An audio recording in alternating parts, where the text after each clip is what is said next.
الحمد لله والصلاة والسلام الأتمان الأكملان على المبعوث رحمة للعالمين نبينا محمد صلى الله عليه وعلى آله وصحبه أجمعين. أما بعد فإن أصدق الحديث كلام الله وخير الهدي هدي محمد صلى الله عليه وسلم وشر الأمور محدثاتها وكل محدثة في دين الله بدعة وكل بدعة ضلالة وكل ضلالة في النار أعاذنا الله منا وإياكم من النار. أما بعد فالسلام عليكم ورحمة الله وبركاته. أيها الإخوة وبني الإسلام، نواصل درسنا مستعيذين بالله مستعينين به متبرئين من كل حول وقوة إلا به. dukomeje isomo ryacu muri kitabul kabair, igitabo cy'ibyaha bikuru wa Islam, tukaba dukomeje kugisobanura walillahi alhamdu wal minna. Faqad aqada al-musannif rahimahullah, umwanditsi w'igitabo yakoze undi muryango mu gitabo cye awita babu dhikri ta'akkudi fil amwat, umuryango wo kwigisha abantu yuko Islam no mu byaha bikuru umuyisilamu agomba kwirinda harimo kuvuga umuntu igihe yamaze gupfa ukamuvugaho zimwe mu ntengeze. Yani hari ukuntu umuntu apfa Islam ugasanga abantu baramwicariye batangiye kumuvugaho bya bindi yani byitwa ko ari intenge kuri we, nyuma yo gupfa ugasanga abantu baricaye runaka. Ibyo hanga min al-ghiba, ibyo biri mu kunegura, bino mu kumurya inyama wa Islam.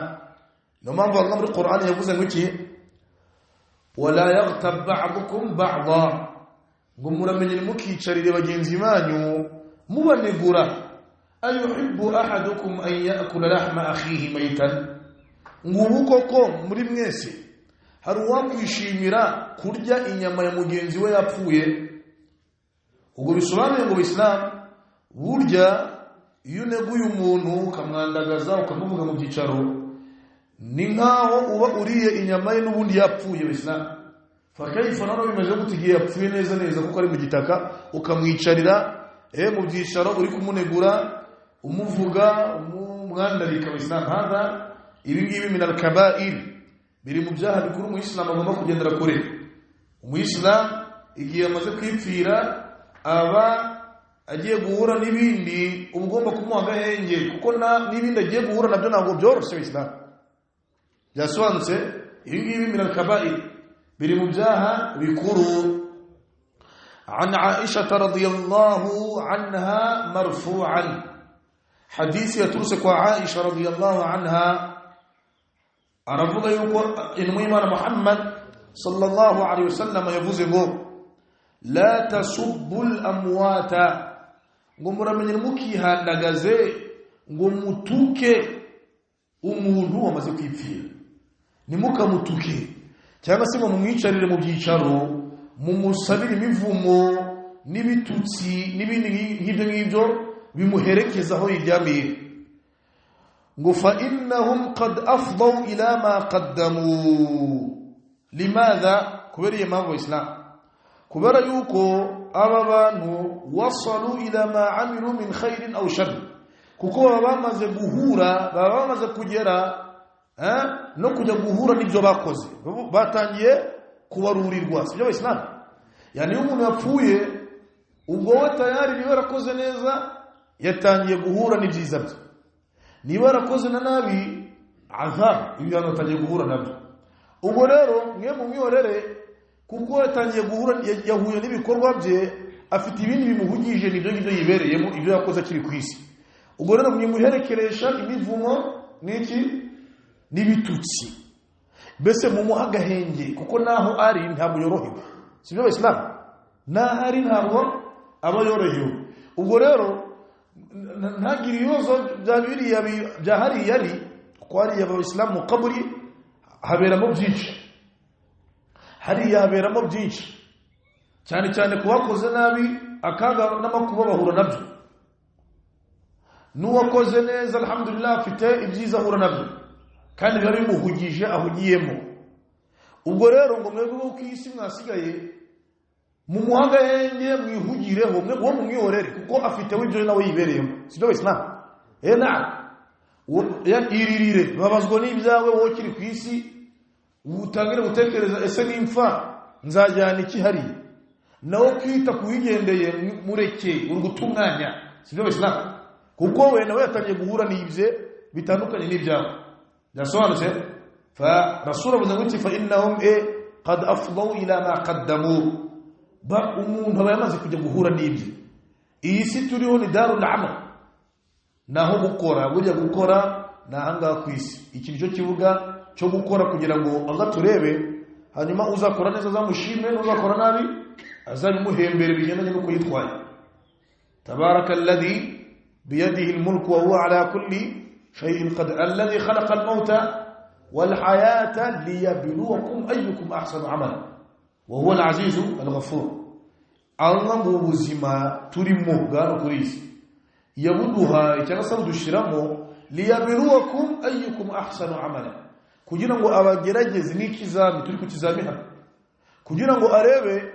ninde muri mwe urakora neza umunsi azaba yahuye na Allah agamuhembe bishimishije n'icyo cyatumye Allah dushira kuri isi turi ku kizami iyo umuntu yarapfuye ikizami cyaba kivuyemo ubwo nagiye kugira gute gufata bilete yagiye guhemba lianna al-akhirah kuko imeruka burya ku muntu wa Islam ntabitangirana no kuzuka ko ku munsi imeruka la buriya imeruka y'umuntu itangirana no gupfa kwe man mata faqad qamat qiyamatuhu buriya umuntu apfuye imeruka ye iritangiye niba warakoze neza ntibirindira ku munsi w'uruko umuntu uzatangira kubona ibyiza byawe muqabur utangira kuko guhembwa yasobanutse Islam wallah muqaburi utangira kubihemberwa yokoze neza nanone iyo uri muzi bibi nugo bamushingura impande ya al-Kaaba azabu zigomba kugeraho wal iyad billah fa ala kulli hal ya ikhwan isi tuyiriyo kugira ngo dukore yani turi ku kizami iyo umuntu rero apfuye mujye mumwiyorera abagiye guhembwa agiye gufata bilete yakiri kare izana shingirwaho na yawm al-qiyama barakallahu fikum fa yani mujye mumuhagahenge umuntu wipfiri la tasubbuhu nimukamutuke wala tal'anuhu nimukamuherekeshe imivumo wala tat'anu fihi nimukanamuvuga amagambo madha amutesha agaciro iyo umuntu amaze kwipfira Islam ibi abantu bagomba kubimenya kubereye mu Islam lianna fi sabbi al-amwati ihanatun lil-ahya burya mu gutuka iyo ututse cyangwa se ukandagaza ukanegura umuntu wamaze kwipfira harimo madha nanone ikindi kibazo gikomeye cyane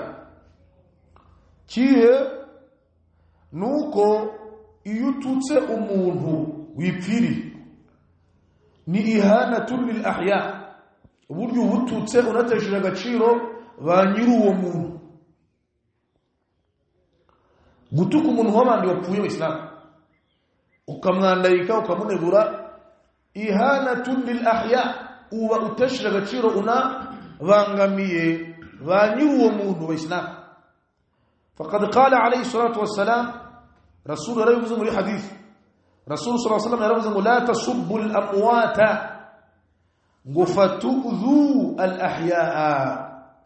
ngo nimugatuke abantu babandi bipfiriye ngo kuko kubatuka kwanyu ngo ni nkaho muwamututse banyirabo yani umuntu yapfuye ugatuka uwo muntu burya hakikatan ukuri kwabyo nuko ubunatutse nyiri uwo muntu sibyo Islam rasul aravuze ngo la tasubbu al amwata ngo nimugatuke abantu bipfiriye fatudhu al ahyaa kuko ibyo nibyo bibangamira abasigaye imiryango yabo bantu burya barabangamirwa iyo umuntu yihandagaje akandagaza umuntu wipfiriye akamutuka imbere y'imbaga yakamunegura nyiri uwo muntu akabimenya bikamugeraho ko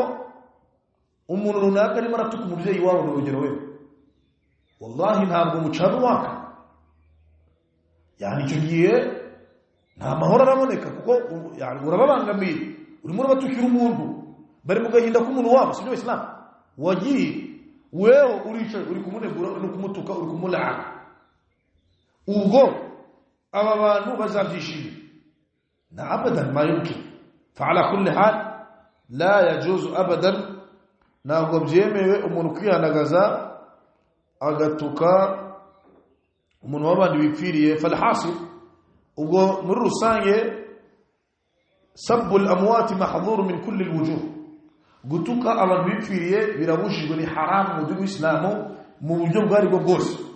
fala yajuzu sabbuhum wala tanaqqusuhum ntabwo byemewe kubatuka cyangwa se kubavugaho ibibatesha agaciro cyangwa se ibibateza icyasha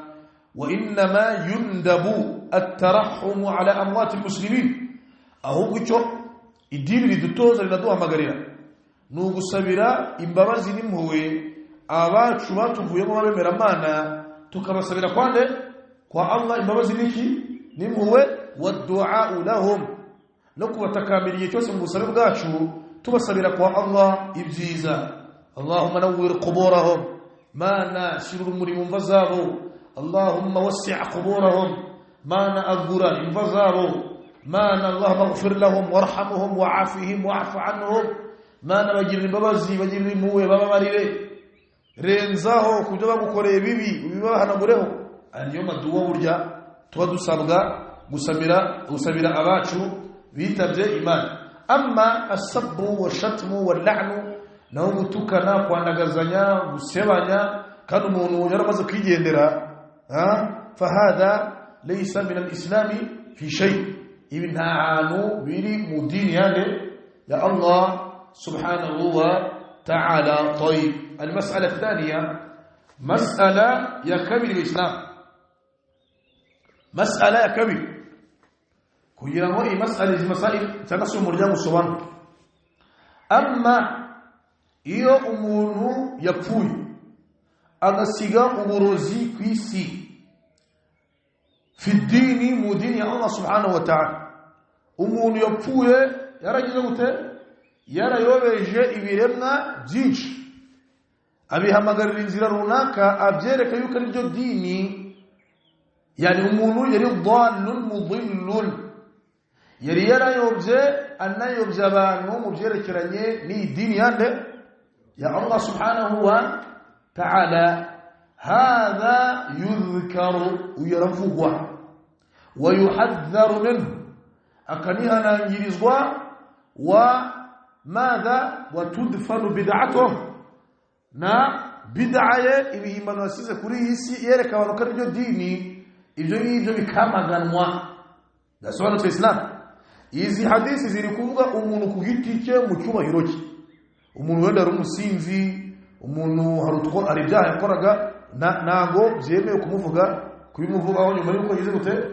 yipfiriye bya byaha byo ku giti cye amma naho umuntu ibyaha yakoze iyo ari bya bindi byoreka imbaga iyo bya bindi byoreka imbaga no kuyobya abantu hadha yuzkar uyu nguyu agomba kuvugwa ويرد عليه akanasubizwa abantu bakamusubiza bakagaragaza dalalato ubuyobe bwe wayushanna'u alayhi kandi no kumyanangiriza abantu bikaba birimo ubukana igihe byosize nk'uburozi ku isi benshi mu bantu buri kubahitana dasobanutse Islam dasobanutse ka ahli bid'ah nk'abantu ba bid'a bayihagarariye ku isi paka bakayobya abantu rabbi innahunna adlalna kathiran min an-nas faman tabi'ani fa innahu minni wa man 'asani fa innaka ghafurur rahim. Ayo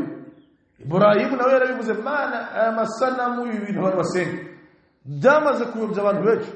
hari n'abantu kuri bisi wallahi bayobya ibiremwa bya Allah kunzira igororotse bakarinda bapfa kabisa arimo bari bayoboye abandi ku muryango wande wa jahannam uko ibintu Rasul yaravuze Islam Rasul yaravuze ngo hazabaho du'atun harabavuga butumwa mu bihe bya nyuma bazabaho ala abwab jahannam bazabahagaze ku miryango ya jahannam bari guhamagara abantu man ajabahum ilayha qadhafuhu fiha uzabitaba akabayoboka kujo bamuhamagarira ngo bazamugwisha muri uwo muriro wa jahannam. Abo bavuga ubutumwa bazaba hari abavuga ubutumwa rero du'atu dhalala, hari abavuga ubutumwa bahamagarira abantu inzira y'ubuyobe, wa du'atu fitna, n'abavuga ubutumwa bahamagarira fitna igihe cyose bakarinda banapfa ibingibi bakibiriho. Imbaga nyamwinshi korama ikayoba kubera ibyo basize kuri isi beretse abantu yuko ari ryo dini. Kakibari al-khawarij, urugero nk'abamenyi bakuru b'abakhawarij bibi byihebe. Murabizi Islam, minhum man mata, muri bo hari abapfuye, wa minhum man baqi, no muri iki gihe hari abagihari bagikomeje guhamagarira abantu no gushora abana b'Abayisilamu fil ma'ariki at-tafiha, mu ntambara z'ubucucu z'ubujiji, babereka yuko ariyo jihadi fi sabilillah. Simubizi wallah, Kabdorogo, urugero kwitwa Abdorogo, muramuzi uburozi yasize kuri isi ya Mwenyezi Mungu, by'umwihariko muri East Africa. Wallahi uqsim billahi alazim, uriya mugabo ibintu yakoze Allah wenyine azabimubaza. Hada fi din, ibintu gitwa turamuneguye la, uko ntabwo mvuze ngo yari mugufi, yari afite amatwi ameze gute, ibyo byo biri haram muri izi hadisi, sibyo Islam. Amma umuntu iyo byageze mu idini hakaba ubuyobe yasize, iyo ngomba kuvugwa rwo yaba yarapfuye, sibyo Islam. لأن هذا دين الله، وكل الدين نجانه نجا الله سبحانه وتعالى. مسألة مغما كوزين شاغورا بإسلام. إذا حديث زي كتب زغوتوكا umuntu wipfiriye no kumuvuga nabi, nuko kumuvuga kuri byabi ni personal, siko babyita ibintu byabindi byo kugitike, afite ibyo yiberagamo, yarebaga amafilime, sinzi yakundaga abagore, ibyo byo ntabwo byemewe kubimuvugaho iyo yipfiriye. Byabindi bimureba kugitike. Amma naho byabindi yasize yeretse abantu kandi ryo dini, kandi biri kunyuranya n'idini byande rya Allah. Hadha yuzkaru, uyu agomba kuvugwa akaniyanangirizwa, nta nubwo byitwa ngo bamukoreye riba. Ko ibiro mukangiye kuba hadisi uko abakhawariji baraza ariko simyebwe kukimuvuga bipfiriye, niba yarakosheje mwamuretse Imana kariza bimubaza.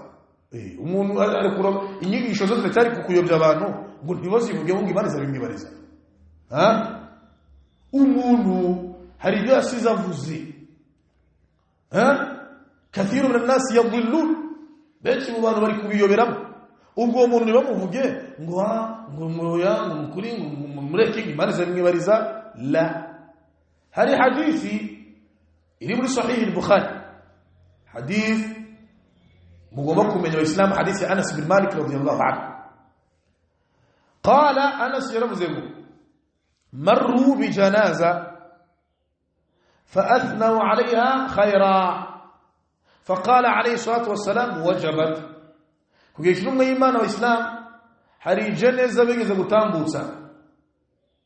yani hari umuntu. طبعا يا إخوان هناك فرق بين الجنازة والجنازة. hari tandukanye n'ikitwa الجنازة n'ikitwa الجنازة. قال بعض العلماء من baravuze bati الجنازة yusizo fatha jah kuri jim بمعنى الميت, biba bisobanuye ngo n'uwapfuye, umuntu wapfuye ubundi bamwita الجنازة, sawa. أما الجنازة yusizo kasra kuri jim. بعض العلماء من baravuze bati huwa النعش, ni iraburankari tumutereka tujye kumushingura tumwikoreye, yani النعش cyangwa se ibyo bita ngo jeneza. Izi jeneza zo ku musigiti dutereka abantu bacu bitabye Imana tujye kubashingura, zifite amaboko ane, kira nicyo bita al-jinaza. naho al-janaza ni uriya uyiriho. واضح طيب. وهناك خلاف بين العلماء, abamenyi ba lugha bururimi bicarano bafite impaka muri ibi bintu. Ala kulli hal, marru bi janaza, kuje cha Rasul sallallahu alaihi wasallam bigeze gutambutsa, yani abasahaba bigeze kuba bari kumwe na Rasul sallallahu alaihi wasallam, bagiye kubona babona hari umugabo bikoreye ku ntugu, bagiye kumushingura yapfuye. Fa athnau alaiha khaira, yo jeneza tagasu umuntu wapfuye batangira kumuvugaho ibyiza. Masha Allah, yari umuntu mwiza, Imana imwishimire, yari umuturanyi mwiza, nta muntu yigeze abangamira, alhamdulillah. Yani fa athnau alayhi khaira, bavugaho ibyiza kabisa ko yari umuntu mwiza kuri isi ya Allah tabaraka wa ta'ala. Thumma ashiziye umwanya marru bi janazatin ukhra, Rasul kiri kumwe n'abaswahaba bagiye kubona babona hatambukijwe indi jeneza, bimaana undi muntu wapfuye bamwikoreye bamujyanye kumushingura wa kabiri utari wa wundi wa mbere nawe bamwikoreye. Fa athnau alaiha sharran, uyu wa kabiri we iyi jeneza ya kabiri ngo batangira kuyivugaho ibibi. Uyu muntu yari umuntu mubi, yarabangamye, turamuruhutse, yari umuntu mubi cyane, tubangamye, barabimuvuga. Faqala ayda, Rasul nabwo ati wajabat, birakwiye, yego yego. Ubwa mbere Rasul aravuze ngo wajabat kuri wa wundi wavuze ineza, no kuri uyu kabiri Rasul aravuga ngo wajabat, yego nibyo. Abasahaba faqalu, baravuga ati ya Rasulullah ya Imana, ku jeneza ya mbere bayitambutsa bakayivuga ibyiza wavuze ngo yego wajabat, birakwiye nibyo byo muvuze ni yego. N'uyu wa kabiri nabyo uvuze ngo yego ya Rasulullah ugambiriye. Rasul aravuga ati uriya wa mbere athnaytum alayha khairan fawajabat lahu aljanna, ila jeneza ya mbere mwavuze ibyiza ko nyirayo wari uyijyanye mu umuntu mwiza, ngo burya niko byari binameze kwa Allah rwose, mwabyemeje, Allah ahita vivura amuha aljanna. Wa amma al-ukhra, nawe ila jeneza ya kabiri yatambukijwe asnaytum alayha sharran fawajabat lahu an-nar, uriya mwamuvuze ibibi kuko namwe nyine murabahamya babi, yari umuntu mubi ku isi imbere y'Imana, ngo fawajabat lahu an-nar, no mpamvu Allah yasha vivura umuriro kuri we. Rasul arangira ngo antum shuhada Allah fi ardihi, ngo mwe murabahamya b'Imana kuri isi. Ma maana hadi bisobanuye iki? Bisobanuye ngo abemera Imana babandi bazwiho imani, manazwiho gutinya Imana, uwo bemeje kari mwiza burya abari na mwiza kwa Allah, n'uwo bemeje kari mubi abari mubi kwande kwa Allah. Ashahid min hadha alhadith, tushakwerekana muri hadith nuko yajuzu biremewe kuvuga uwapfuye ibibi bye igihe yari umuntu w'inkozi y'ibibi kuri isi ya Allah ari kuyobya abantu. Mwabyumvishe dalili? Kuko Rasul sallallahu alaihi wasallam yigeze abwira abasahaba ngo hoya bana mwere kumuvuga nabi, yigeze bivuga, ahubwo yarashimangira avuga ati yego uriya muntu wo mu muriro mwavuze ibibi, n'uwo mu muriro uko no imbere y'Imana yari mubi. Sibyo Islam? Nta muntu mubi wa mbere imbere ya Allah nk'umuntu uzana albid'a, ibihimbano mu dini ya Allah subhanahu wa ta'ala. No mpamvu Rasul mu hadisi yajyaga avuga ngo iki, agiye gutanga amawiri, ala fa inna asdaqa alhadithi kalamullah wa khayra alhadi hadi Muhammadin sallallahu alayhi wasallam wa sharra al-umuri muhdathatuha. Rasul yajyaga avuga ngo ibintu bibi bya mbere kuri muri dini imbere ya Allah kurenza ibindi, umuntu ukuzana bid'a, ibyaduka muri dini. Daswana Islam, yani sharru an-nas, umuntu mubi imbere ya Allah kurenza abandi ni al-mubtadi', no munazala bid'a muri dini Allah subhanahu wa ta'ala. ولهذا قال العلماء aba menyi bavuze ngo iki, shaytani ikuna mubtadi' umuntu wa bid'a kurenza n'umuntu wa ma'asi, لأن المبتدع kuko umuntu wa bid'a we aba yibwira ko ibyo ariho ari byo dini, akaba yanabipfiraho. Amma sahib al-ma'asi, na umuntu disi w'Islam ariko ukora ibyaha, asamba nangwa inzoga, uyu yego afite ibyaha ariko we yemera yuko koko ari inkozi y'ibibi kwa Allah subhanahu wa ta'ala, ko Allah nanamufasha azakora tauba abivemo. Ariko umuntu wa bid'a wemera ko iryo dini nibyo biriho. ولهذا جاء في الأثر لازم في حديثي وإن الله حجب ماذا التوبة عن صاحب البدعة حتى يتوب أو حتى يرجع أو كما قال عليه الصلاة والسلام. قبول جاء أمنا نوى كوزب الشعوب زمان هو بدعة وكرة توبة ميغاتشاني أمون هو بدعة أيضا أقول التوبة. لماذا؟ وكو الشيطان لمكم دائم الجامه وكو أبسيكو أريد الدين الجري هو إسلام. الشاهد من هذا يتشاكو يركنا إسلام igihe muzumva turi kwihanangiriza ahlul bid'a, abantu ba bid'a nkaba Abu Dorogo bicishije abana b'Islamu ila yawmina hadha na misaha, bakaba bakomeje kuba dhahaya lilma'arik ibitambo by'intambara zidafitiye idini w'Islam inyungu habe na gato nabo bana bitafitiye inyungu uyu muntu la budda an yurad alayhi uyu muntu tugomba kumwihanangiriza fil masajid mu misigiti wa fi madha fil muhadarat no mu mihazara gitandukanye yuraddu alayhi uyu agomba kwihanangirizwa limadha kubara yuko ibyo yasize mu nyigisho ze z'uburozi ummati Muhammad benshi mu bana bari kubiyoberamo sibyo Islam kandi dalili nayitanze yuko ari na Rasul sallallahu alaihi wasallam abasahaba bigeze kuvuga umuntu w'impozi y'ibiro batesheje Rasul arabashima anagaragaza koko uwo muntu yari mubi n'imbere y'Imana kandi ko ari no mu muriro w'Islam fa ahlul bid'ah ya ikhwa abantu ba bid'ah ka Abdurugu wa Usama bin Laden wa ghayrihim nabandi bataribo min ad-dallin al-mudillin muri babandi bayobye bakanayobya ibiremwa bya Allah la budda an yuhadharu minhu ni ngombwa abantu bagomba kubatahazarisha maza abantu nkabari ntangarabo kumvuga itlaqan burundu w'Islam ko humudallun barayobye wa adallu baranayobya ضلوا واضلوا barayobye baranayobya wal billah fa ala kulli hal ibyo tubujijwe kuvuga ku muntu wipfiriye ni biya Islam ibyabindi bimureba umuntu wenda yasindaga yamoga inzoga ariko ari umwislamu yamoga itabi ibyaha yakoraga bimureba ku giti cye ibyo ni haramu buryo kubimuvugaho yipfiriye sibyo Islam fa inna alwajiba kuko nkabemera mari cyo tuba dusabwa ni ihtiramul amwat nukubaha umuntu wipfiriye wa adam alwuqu' fi a'radihim ndetse no kwirinda kugwa mu byubahiro byabo nyuma yuko bipfiriye fakama annahu la yajuzu alwuqu' fi a'rad alahya nkuko bibujijwe kuvogera icyubahiro cy'umwemera mana akiri muzima kadhalika ayda nuko nanone bibujijwe alwuqu' fi a'rad alamwat kunono kuvogera icyubahiro cy'uwapfuye byo biri ashad birakomeye kurenza akiri muzima sibyo Islam fala yajuzu dhikru masawi'ihim wa ghibatihim ntabwo byemeye kuvuga ibibi byabo bakoraga ndetse no kubavugaho bya bindi byari inenge kuri bo sibyo Islam